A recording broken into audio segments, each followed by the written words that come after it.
وتلقي إليه السلما مقاليدها فيريكم كيف عدل السيرة ويحيي ميت الكتاب والسنة.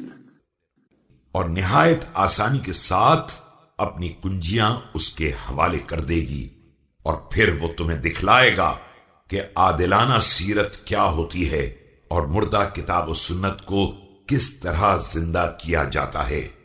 تیسرا حصہ، كأني به قد نعغ بالشام وفحص براياته في ضواحي كوفان فعطف عليها عطف الضروس وفرش الأرض بالرؤوس قد فغرت فاغرته وثقلت في الأرض وطأته.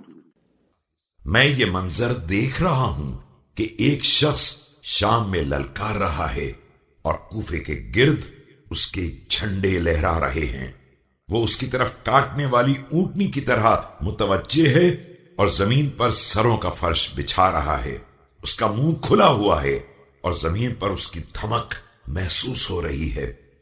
بعید الجولة عظیم الصولة والله ليشردنكم في أطراف الأرض حتى لا يبقى منكم إلا قليل كالكحل في العين فلا تزالون كذلك حتى تؤوب إلى العرب عوازب أحلامها.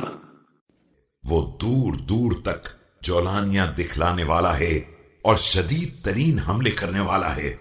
خدا کی قسم، وہ تمہیں اطراف زمین میں اس طرح منتشر کر دے گا کہ صرف اتنے ہی آدمی باقی رہ جائیں گے جیسے آنکھ میں سرما، اور پھر تمہارا یہی حشر رہے گا یہاں تک کہ عربوں کی گمشدہ عقل پلٹ کر آ جائے۔ فالزموا السنن القائمة والآثار البينة والعهد القريب الذي عليه باقي النبوة واعلموا أن الشيطان إنما يسني لكم طرقه لتتبعوا عقبه. لہذا ابھی غنیمت ہے، مضبوط طریقہ، واضح آثار اور اس قریبی عہد سے وابستہ رہو جس میں نبوت کے پائیدار آثار ہیں، اور یہ یاد رکھو کہ شیطان اپنے راستوں کو ہموار رکھتا ہے تاکہ تم اس کے نقش قدم پر برابر چلتے رہو۔